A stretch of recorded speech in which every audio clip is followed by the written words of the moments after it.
Moving to the Minister of Justice, call Mark Durkan. Question number 1. Minister.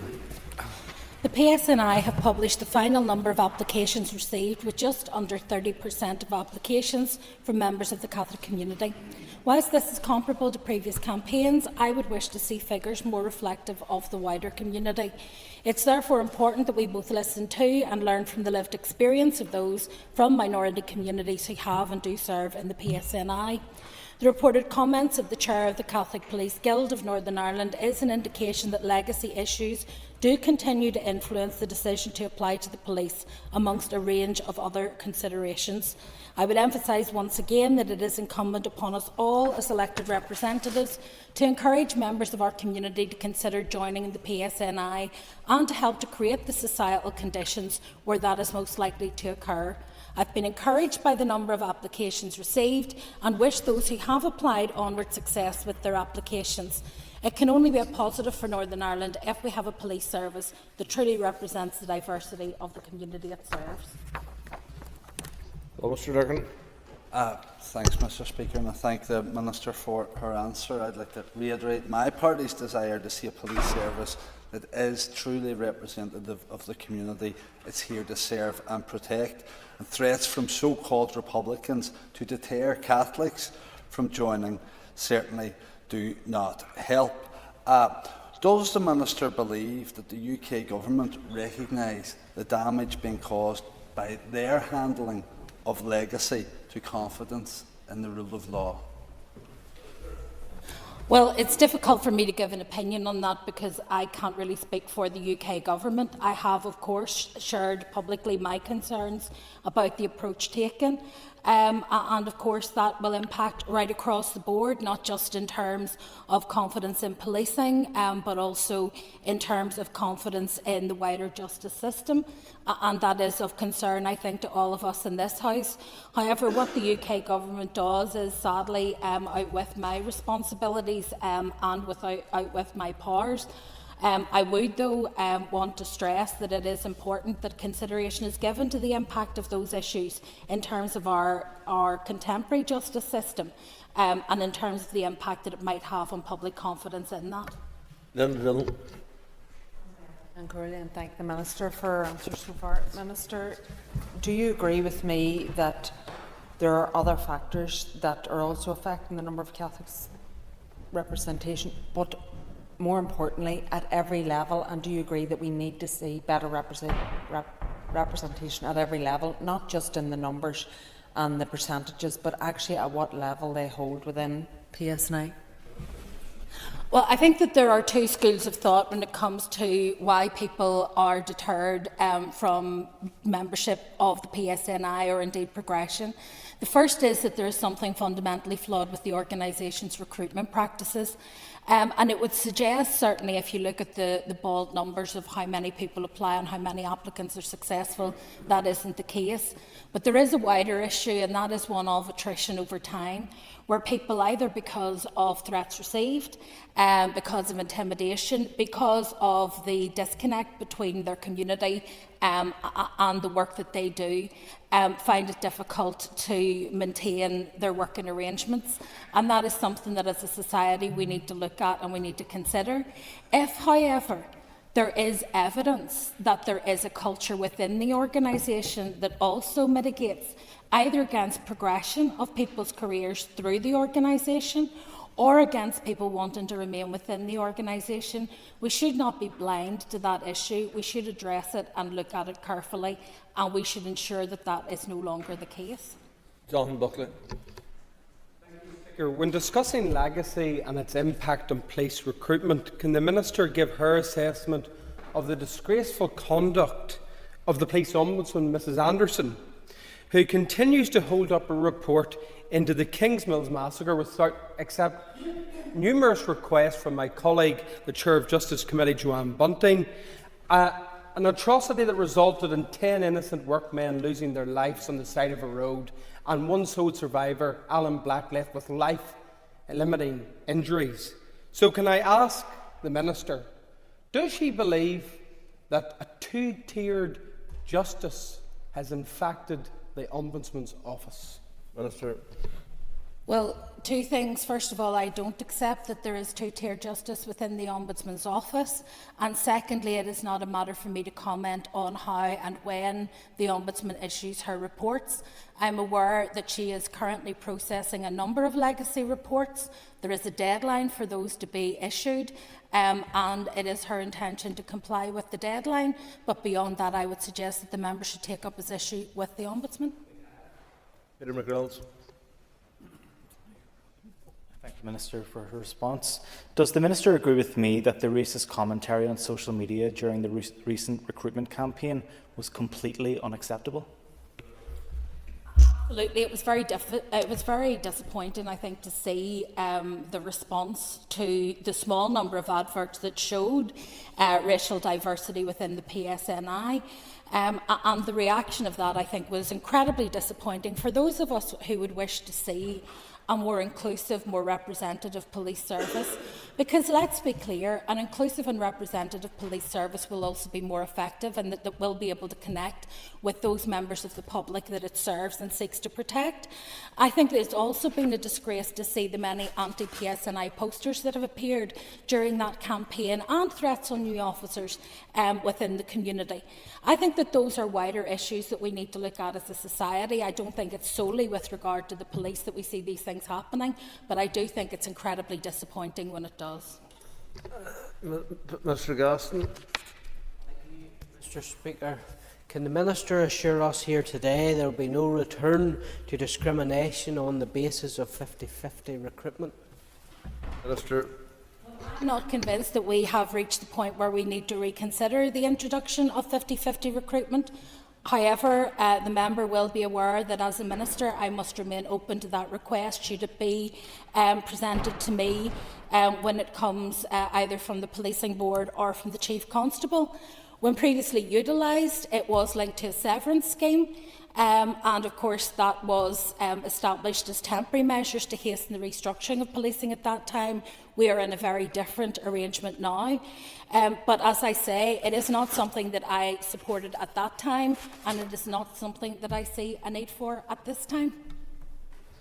Colin McGrath. Sorry, pull up. Please. Minister. I'm delighted that my department was successful in its bid for transformation funding, which is worth £22.64 million over 5 years. The funding will be used in efforts to speed up and transform the criminal justice system and to modernise electronic monitoring. Justice is demand-led, with funding quite appropriately being allocated to frontline services first. Given the financial pressures my department has faced and continues to face, this has left little opportunity to support projects aimed at transforming the system. Despite these financial constraints, the department has continued to prioritise transformation as part of its business-as-usual operations and has sought to identify areas for further transformation and develop proposals should the opportunity to progress them arise. This funding is therefore extremely welcome and will enable much-needed change to the criminal justice system as a whole, helping to improve the time taken to complete cases and, for example, to better manage offenders on bail. I'm wholly convinced that the funding will provide opportunities to improve effectiveness and efficiency and to meet the increased and changing demands on the system, thereby providing stability for the future. Ms. Bradshaw. Thank you, Mr. Speaker. And thank you, Minister. Minister, can you please outline how the transformation funding will be used? Thanks. Minister. £20.45 million will be used to support work to speed up and transform the criminal justice system, which is a key departmental commitment in the programme for government.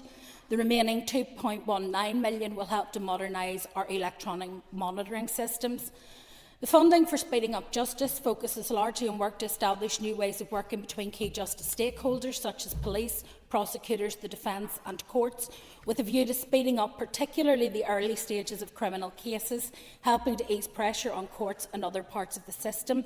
The funding will also support work to expand the use of existing out-of-court disposals, so that where it is appropriate to do so, more low-level offences are diverted away from the courts entirely, helping to ease pressure on the system.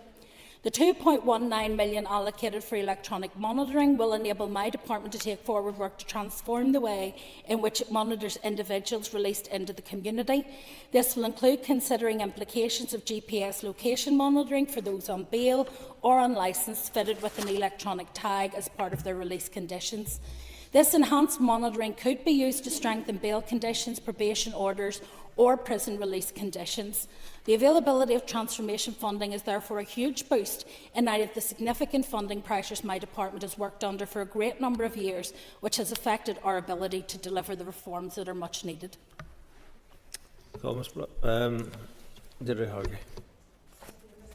Thank you, Minister, for your response. I was coming in on the electronic monitoring, as you touched on. It was part of the transformation bid, and obviously there's a new contract that the Department have given recently to Buddy to look at monitoring across the board. And the electronic GPS bit, it was said funding was the issue. Can you confirm if there's a timeline now with the new transformation bids? Will this form part of that contract in terms of looking at GPS monitoring? Thanks. The contract that we have can be expanded to include GPS monitoring, and so it is the intention that we were prepared for this. Whether or not we were successful in the transformation bid, this is something that we were prioritising within the department. The fact that we have been successful with the transformation bid simply means that we don't need now to take that money from other key priorities in order to make this happen. There is still work to be done in terms of how we will manage the data, what data will be held and for how long, and all of those issues will have to be worked through to make sure that we are fully compliant. But I think what it may do helpfully is both create more confidence with the judiciary about people being released on licence or on bail, but also hopefully create more confidence in the public that people are properly supervised when they are on licence or on bail. Thank you, Mr. Speaker. Minister, looking at funding as a whole, can the Minister outline the effect on sex offender monitoring and visits due to the insufficient resources for her department?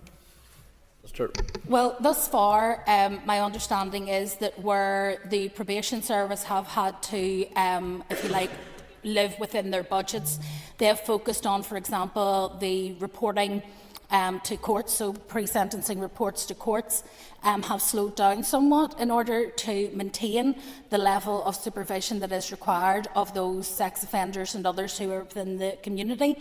There is also, of course, a responsibility through PAPANI for the monitoring of people who are within the community, and that will be affected by all parts of the justice system.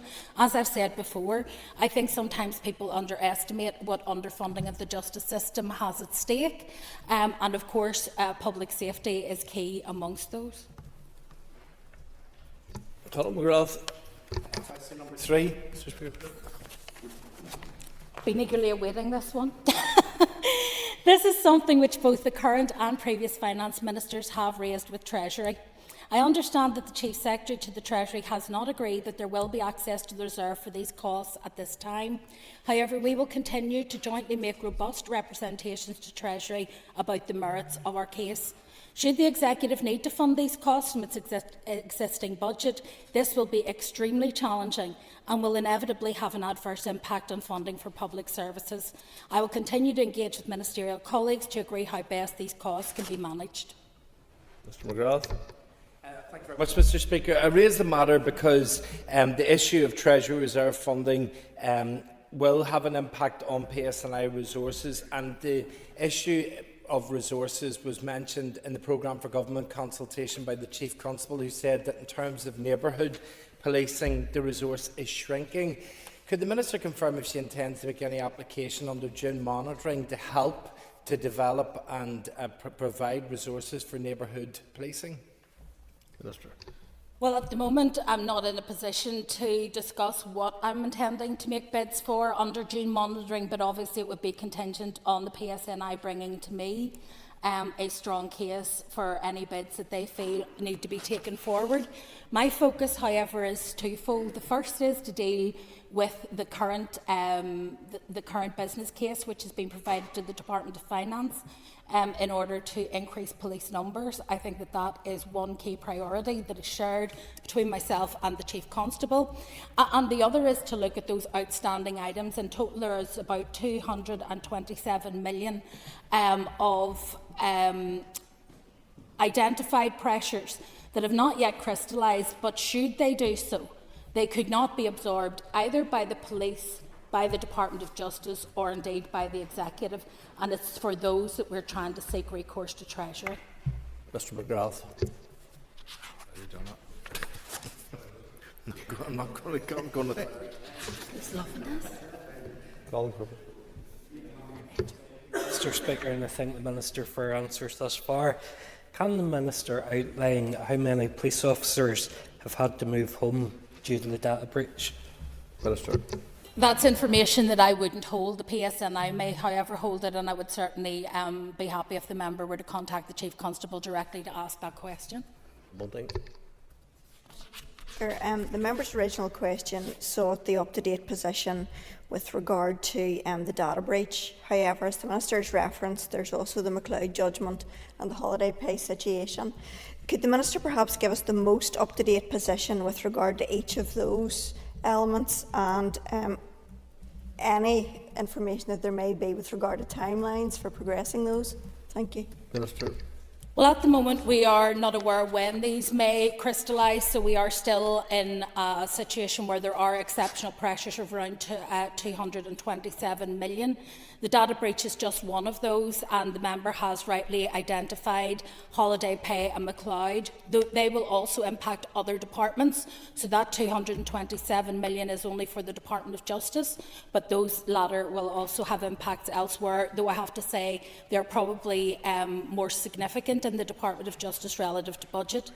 From our perspective, what we have been doing is obviously seeking the opportunity to look to the reserve. We have not yet submitted a formal claim to the reserve as the costs have not yet crystallised. However, it has been raised with Treasury, including in a bilateral on the 27th of February.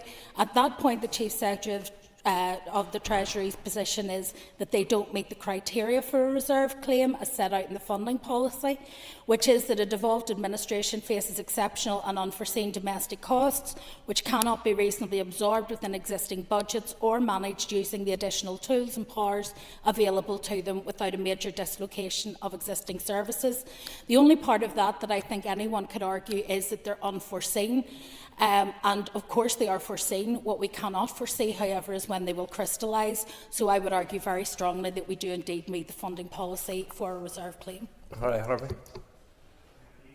Speaker, I'll be question 4, please. Minister. In the last 3 years, an average of 1.7% of all community orders made in the Youth Court were community service orders. The figures for the individual years were 1.7% in 2021, 0.8% in 2022 and 2.7% in 2023. These figures relate to cases where the main disposal was a community order. The figures are for initial disposals at court and do not include appeals. Persons given a community service order must undertake at least 40 hours of unpaid work in the community within a 12-month period. The orders are supervised by Probation Board. The young person must be 16 years of age or over and must consent to the order. The unpaid work must not interfere with their education, work or religious beliefs. Mr. Harvey. Thank you, Minister. I'm sure you'd agree with me that community service is a useful tool within the youth justice system. Would the Minister consider what more can be done to partner youth justice with appropriate charities to expose these young people to the amazing work they do? Thank you. Well, I think community service is indeed a good solution in terms of justice, and not just the youth justice system, but actually in terms of the adult justice system. We talk a lot about restorative justice, but one of the elements of restorative justice is paying back to the community from which you have come and to which you have caused harm. And so I think there is an opportunity through cooperation with voluntary and community sector organisations to be able to find placements both for young people and for adults adults that allow them to make a genuine contribution to their community. And often the result of that is that people go on beyond the terms of their community service to continue to volunteer or in some way to contribute to that organisation. And I think that's a really positive outcome of those orders. Michelle McElveen.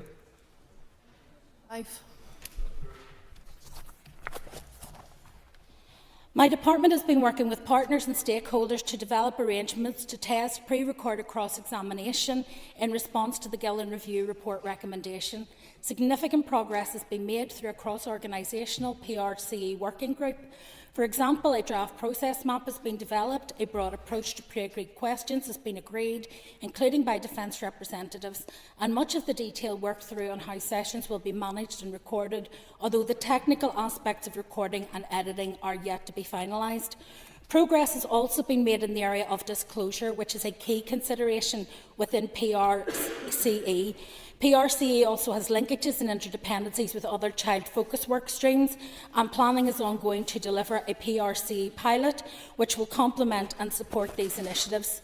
An impact evaluation of similar work in England and Wales has recently been published. My officials are considering the findings of this report to gather any insights for Northern Ireland. Launch of a Pathfinder project will, however, be subject to the agreement of partner organisations and securing relevant funding. Ms McElveen. Thank the Minister for her answer. This was just one of 253 recommendations of the Gillen Review, which was published in 2019, which led to the implementation plan of 2020. Can I ask the Minister how many of the Gillen Review recommendations remain outstanding and when we're likely to see full implementation of the accepted recommendations? Minister. I don't have the final figure in terms of the number of recommendations which have either been progressed or are substantively complete. However, I can assure the member that it is well over 70%, heading towards 80% at this point in time, and there will be further developments as part of the Victims and Witnesses Bill that we hope to bring forward in this mandate to allow us to bring forward some of the outstanding elements of the recommendations. There are others that are complex and, whilst they are in train, have not yet been fully delivered and so wouldn't contribute to that, PRCE being one of them, and another being how we deliver the Barnahus model in terms of child sexual offences. Megan. Thank you, Minister, for your answers so far. Could I ask when the pre-recorded cross-examination will be implemented? Costs for the project have not yet been finalised, but it's very likely that additional funding will be required to introduce automated case tracking, appropriate recording and editing equipment, and the arrangements that are needed and staffing resources to launch the Pathfinder project to which I had earlier referred. There is already a significant financial pressure on the department's budget. However, officials are reviewing budget plans to consider whether a pilot can be supported in the 25-26 financial year.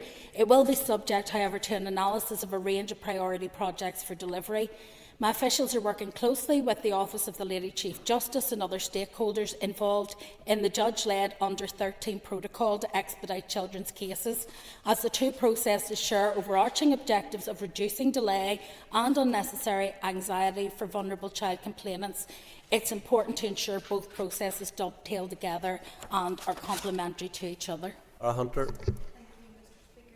Minister for her answers so far. Minister, on the issue of NI sexual offences and the importance of early intervention to prevent them, the Minister will be aware of the recent show Adolescence, which touched on the complex issue of young men being radicalised online with harmful misogynistic attitudes. Does she agree with me that this important show should be shown in schools, and will she commit to discussing this matter further with the Education Minister to end violence against women and girls in Northern Ireland? Well, I've only just started watching Adolescence, so I wouldn't want to comment on whether or not it's age appropriate for people in school, I have to say, because I understand from the content that it's particularly triggering and quite traumatic. However, I do think that there is a wider point, that the member is quite right, that we need a range of resources and tools that are relatable for young people today to be able to understand the consequences of online radicalisation. This is no different to any other kind of extreme ideology. ideology, in terms of how people are reached, in terms of how their minds are polluted. And misogyny is just one of a number of ideologies where people use the internet in order to influence attitudes.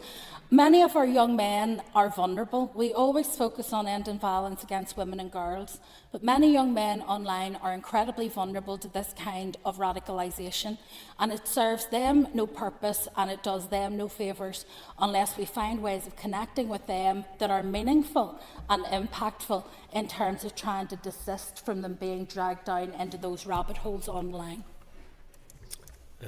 Mr McCrossan's question was withdrawn after the deadline. I call Brian Kingston.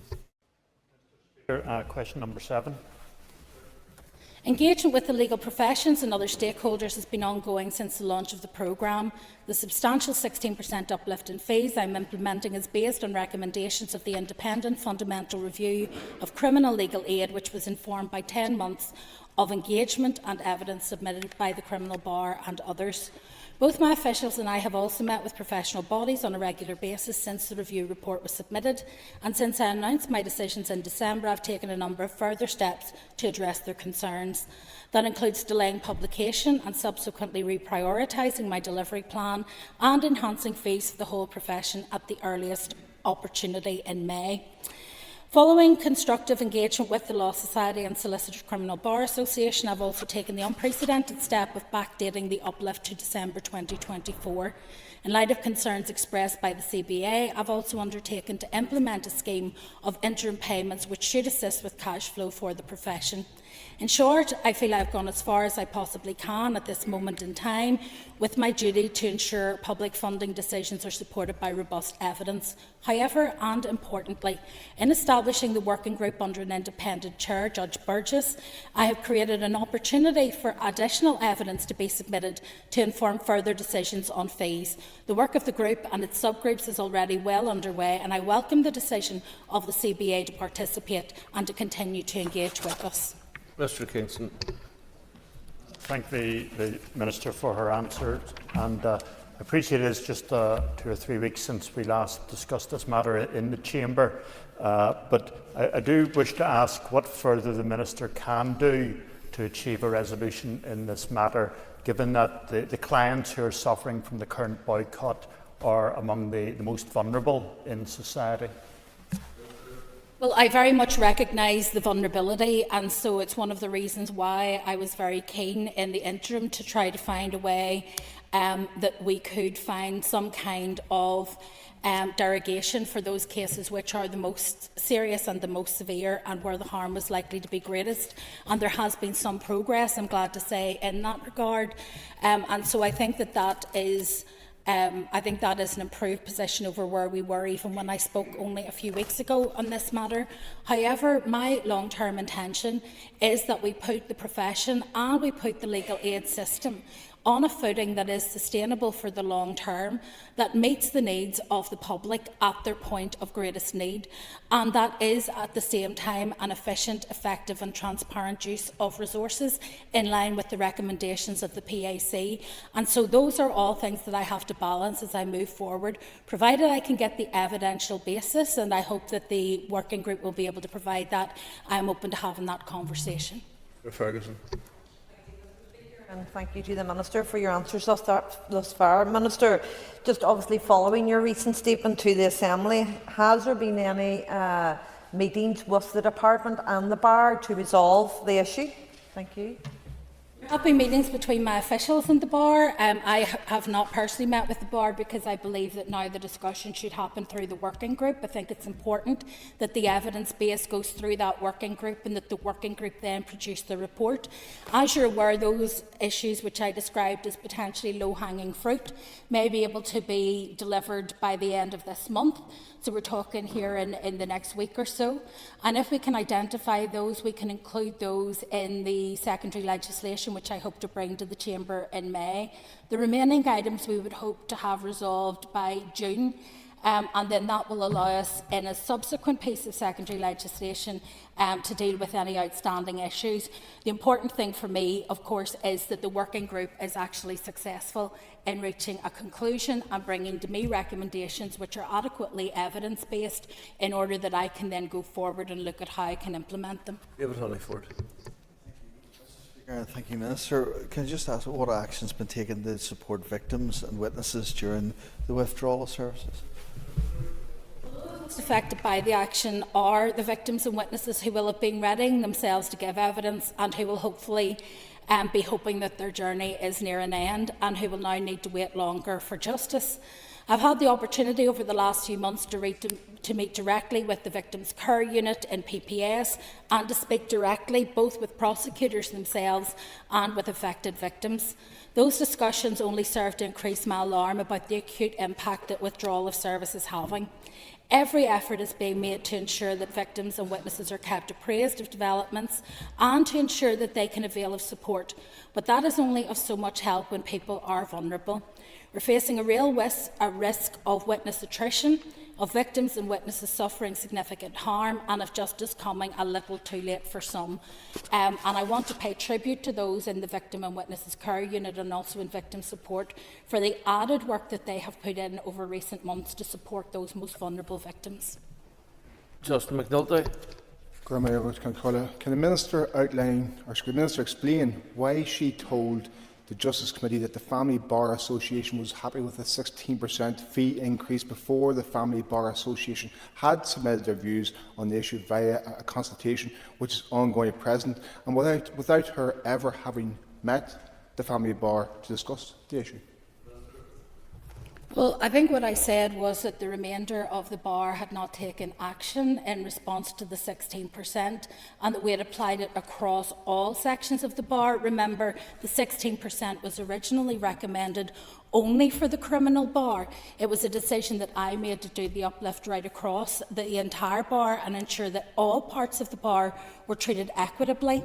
I doubt there is anyone in the bar who would not welcome a 16% uplift, but there will of course be other opportunities through the reform process for us to look at other significant and distinct parts of the bar if they are able to make their case based on evidence, as was the case for the criminal bar. It's also the case to say that we had already looked at things we could do in terms of immigration solicitors, and we have moved ahead with that and are now working with those immigration solicitors in order to resolve their issues, because there is a particular complexity in those cases that the 16% doesn't fully reflect. So I think what I've shown myself to be is fair and equitable in terms of how I have applied the 16%, but also open to listen to a case where it's evidence-based. Mr. Tennyson. Question number 8, Mr. Speaker. I believe the Sexual Offences Legal Advisor Scheme has had and continues to have an overwhelmingly positive impact for victims in serious sexual offence cases. The SOLA service, funded by my department and delivered by solicitors employed by Victim Support NI, has provided free independent legal advice to 2,000 victims since its launch in April 2021. Victims have told me directly how valuable access to such advice has been. A high-level evaluation conducted after the first year of the pilot found stakeholders largely agreed the pilot was meeting its objectives of improving the experience of complainants going through the criminal justice system and leading to enhanced confidence in the process.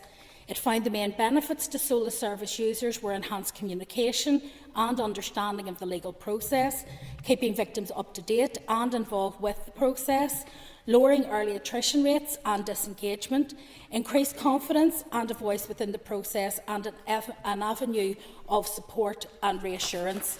In 2022, my department established a SOLA monitoring and evaluation group which meets quarterly to analyse data on scheme uptake, user data and user feedback. This ongoing evaluation continues to support the earlier findings. Many victims who have used the service say that without a SOLA, they would not have continued with their case. Others have said that having the support of ASOLA gave them a voice within the justice system. These positive evaluation reports and hearing from victims about how important it is to have access to legal advice helped inform my decision in November 2024 to extend the pilot for a further 2 years until March 2027 and to launch a new children's service in February 2025.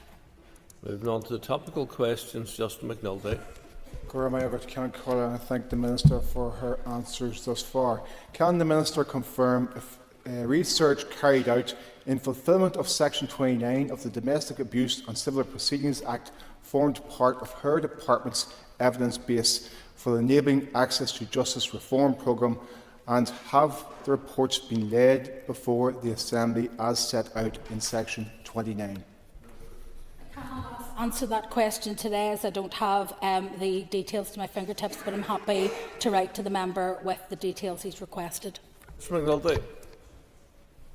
Minister, your department has been unable or unwilling to confirm a timeline for publication of those reports.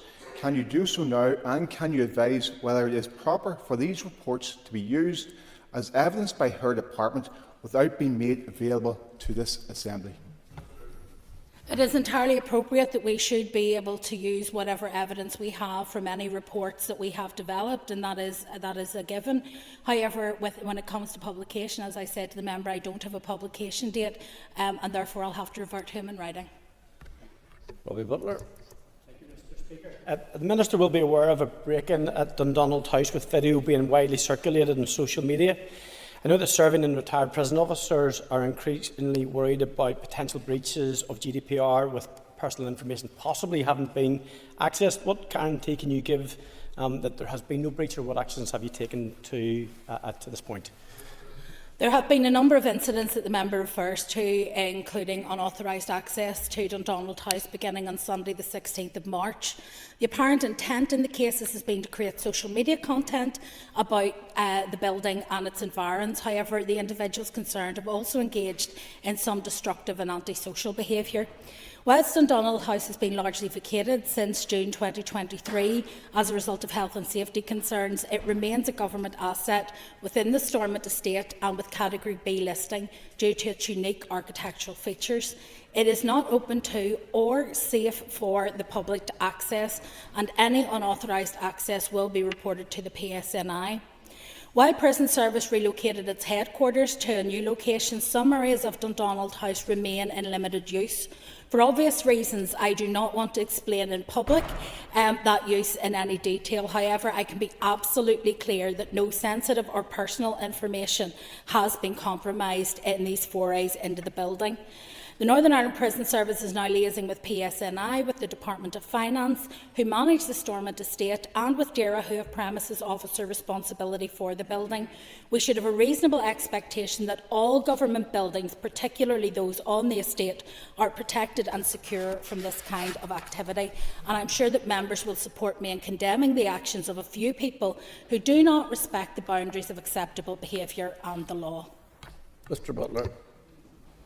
Thank you, Mr. Speaker. Thank the Minister for her answer. The Minister alluded to the period from which the building became defunct. Could the Minister outline at what point security was indeed put on the building? Because it's my understanding that certainly since December until March of this year there was no security, and that previous access may well have happened. And can the Minister then stand over those periods of accessibility for that sensitive material that may have been there, that would, for even people like myself who served many years ago, would require the confidence? Thank you. I can give the member my assurance that no sensitive information has been able to be accessed at any time, and I can give that assurance not because I am assured about access to the building, but because I am assured about access to the information, how it's held within the building, and how that has been secured. We're obviously doing a review of that now, given the incursions that there have been over the last week, but there is no risk to the information that has been held in Dundonald House. In terms of the security of the building, as I said, DERA were the premises officer, had the premises officer responsibility for the building, and I think the assumption had been that they had passed that to the Department of Finance to resolve when they exited the building. Our presumption was, however, that it would remain under 24-hour security, as had been the case when DERA were present and when the Department of Justice is present. And so we're now working through that to ensure that that is the case until we find an alternative location to store the materials that we have there. Peter McReynolds. Minister, could you provide an update on sustainability initiatives across the prison estate? Prison Service, I think, have demonstrated a real commitment to delivering on a wide range of sustainability and climate initiatives. They have progressed a wide range of energy efficiency measures over a number of years, which has seen them reduce their greenhouse gas emissions by an impressive 44% from a 2016 baseline. This has been achieved by installation of energy monitoring and targeting software used in conjunction with upgraded building energy management systems, LED lighting upgrades, installation of a solar farm and small-scale PV project, upgrading of heating systems and the recent conversion of a number of diesel vehicles to sustainable hydro-treated vegetable oil fuel. Furthermore, they're also addressing several environmental initiatives across the prison estate, working with the Northern Ireland Environment Agency, RSPB, the Woodland Trust and conservation specialists to protect endangered species and flora and fauna. This has included the creation of a tree nursery at Magilligan to supply native tree species, which in terms of biosecurity is nationally important. Mr McReynolds. I thank the Minister for that response, and I think it's encouraging to hear how our prisons can play a key role in tackling climate change and supporting our environment. Could you expand a little bit more there about the tree nursery at Magilligan? I actually visited Magilligan just on Friday, and at the prison we have created a native tree nursery. It's nationally important in terms of biosecurity, as it's only the second such location on the island of Ireland to grow native trees. They've planted and nurtured 40,000 native tree saplings, everything from Scots pine, oak, chestnut and birch, which are all in short supply. The Justice for Woodlands project is a joint venture between Magilligan Prison, the local Benevna Landscape Partnership, the Woodland Trust and Causeway Coast and Glens Trust. Last year, 7,000 of these trees were transferred from the prison and planted in the local area, which included a scheme to prevent erosion on the banks of a local river. Northern Ireland is one of the least wooded countries in Europe. Previously, a lot of the tree stock had to be imported. Having a native tree nursery produced from local seeds for local projects is a really important step forward. David Brooks. Thank you, Mr Speaker, and I thank the Minister for her answers so far. Minister, at times of community tension in East Belfast, particularly at interfaces, or where there's an incident, youth workers find themselves stepping in to fill the gaps where consistent police presence can be lacking, particularly if they've been pulled to other parts of the city or other priorities. How can your department work to ensure that those community organisations, when they are undertaking that work, are appropriately supported? Minister. Well, I'm happy to meet with the member to discuss any specific issues within the East Belfast area, but I am conscious that across the city there have been a number of disturbances at interfaces. Not all have been the normal interface disputes. Some have been due to roving gangs of young people who collect and assemble around the interfaces and engage often initially in social activity at the interface, and then it moves on to something slightly more sinister. I think it's important, first of all, to look at the money that we give to the PCSPs in terms of the work that they do to support interface work, as well as the work that goes through the Department of Education in the Tackling Paramilitarism programme, which again does work with young people at risk of offending. So there are lots of opportunities where we can get involved if we know where those particular problems are, because ultimately it is much better that we prevent rather than that we convict people for those offences. We don't want our young people to have criminal convictions and criminal records. We want them to grow up healthy and safe and free of intimidation or threat. Mr Brooks. And some of that approach to policing is undertaken by some of our very good neighbourhood policing teams. And some of the frustrations that I have fed back to me from the community, as I'm sure you have, is that officer rotations happen at times all too frequently, and at times whenever trust and relationships have only been built, the trust and relationship that makes those relationships possible. Is there anything you can do to encourage a consideration of how that works and whether there's greater stability can be brought to neighbourhood policing teams? Minister. I think this is an issue that you'll know Ginny raised in the recent inspection report around policing about abstraction of neighbourhood officers from their routine duties in communities in order to take on other roles at key points in time. And given the numbers of officers that we have at the moment, that is an almost inevitable consequence of the low numbers. So the first thing that I can do is to try to get the business case through the Department of Finance approved so that we can, over the next 5 years, start to build our numbers back up again, and I think that will make a huge difference. I think the other thing to say is that where communities do have that engagement, they very much welcome it, and they find that the level of engagement, the quality of the engagement and the helpfulness of the officers is something that they welcome.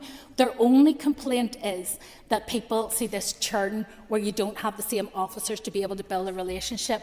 And I think some of that is also about recognising that whilst of course policing is an excellent career and there are lots of opportunities, we shouldn't diminish the importance of neighbourhood policing.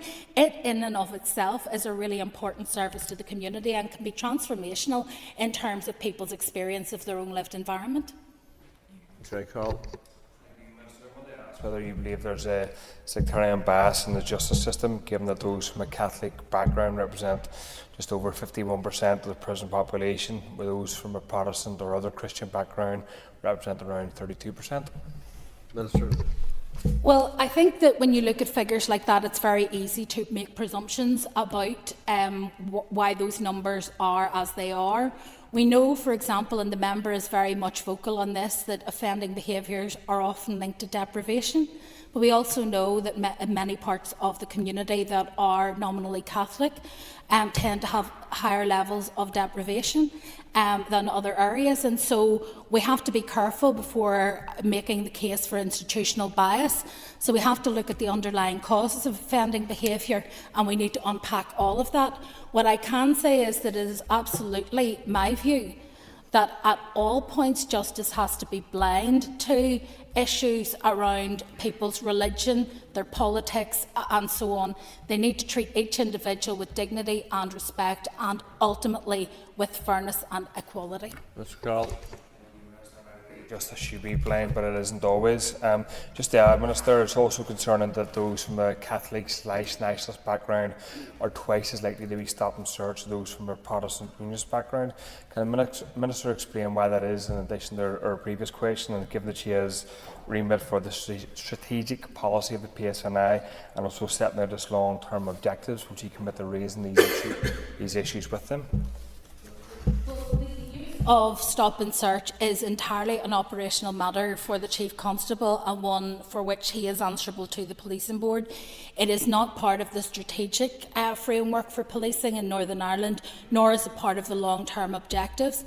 I think we all recognise that, of course, there are dangers with stop and search, and I have actually attended quite a number of events, particularly with young people who are more likely to be affected by stop and search than other members of the community, who will feel that there is profiling that happens, that they are targeted because of their age, that they are targeted because of their background.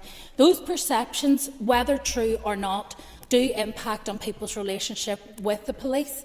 And so it's important that the powers the police have are used proportionately and appropriately, and that at all times they're accountable and transparent in what they do. And that is the best way for us as elected representatives to have confidence and to build confidence in the PSNI and the work that it does. David Holyford. Mr. Speaker, and thank the Minister for her answers so far.